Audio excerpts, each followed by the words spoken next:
Hey guys, so in this video I'm going to show you how I use my photography equipment to grow plants indoors.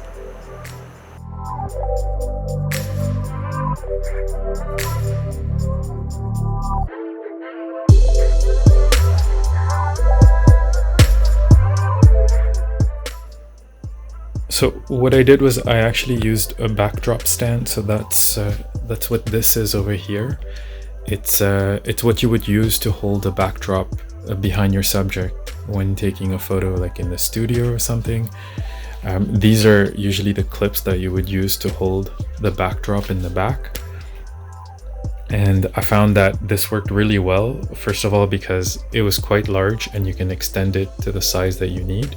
The height of the backdrop is also really easily adjustable, so all you need to do is loosen the clips over here and then you can extend the height. So that means that as the plants grew, I was able to keep adjusting the height of the backdrop.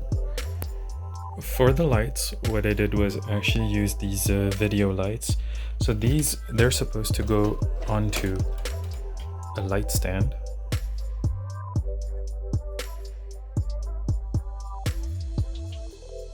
You connect it to the front and they're just simple continuous lights that you can use. Usually you use 2 or 3 when you're making a video. Typically what you would do is get a reflective umbrella and then attach it through the hole in here to diffuse the light. However, for the plants I found that it worked better without the umbrella. In order to control the direction of the light, I found that what worked really well was I had these little stovetop covers.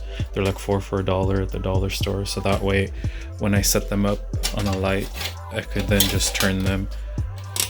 I started this way back in March, and then all the stores were closed and it was very difficult to get a reflector, and I found that these worked really well, and my plants have been growing, as you can see, using most of the artificial lights. They've been growing quite well for the past 3 months. Something else is that these video lights, they've got this nice little attachment here, and I found that mounting it in reverse meant that it was able to hold itself up right above the plant, and then I could also sort of slide it back and forth depending on where I needed it. Well, I've got over here green onions that I replanted after cutting them at the grocery store. I also have these peppers that I planted. I used the seeds inside some peppers from the grocery store, and they've grown just really well using the artificial light. I have another pepper here. I also have this cucumber that just started to flower.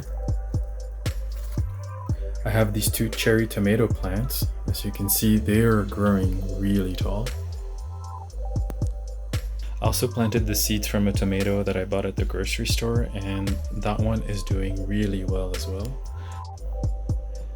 Down here next to my big tomato plant, I also have some beans.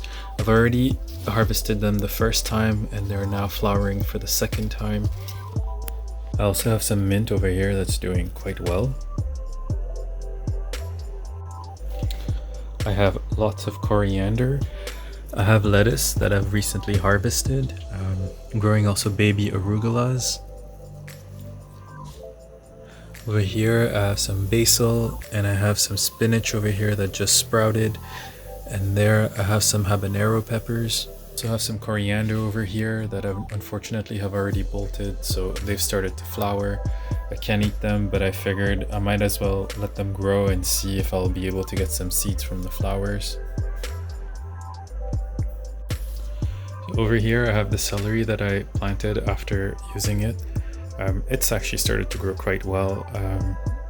It's taken quite a long time, but it seems to be doing okay.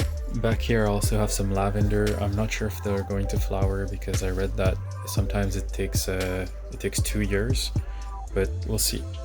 Also have some tiny aloe vera plants, and I have a much bigger one over here. I also have these arugulas that don't really look like arugula anymore. They've started to bolt. Again, I'm not sure if it was because I overwatered them or what, but basically they flowered and I pollinated them, and now they're growing these seed pods. I've never seen arugula do that, but apparently once they're big enough, you can harvest.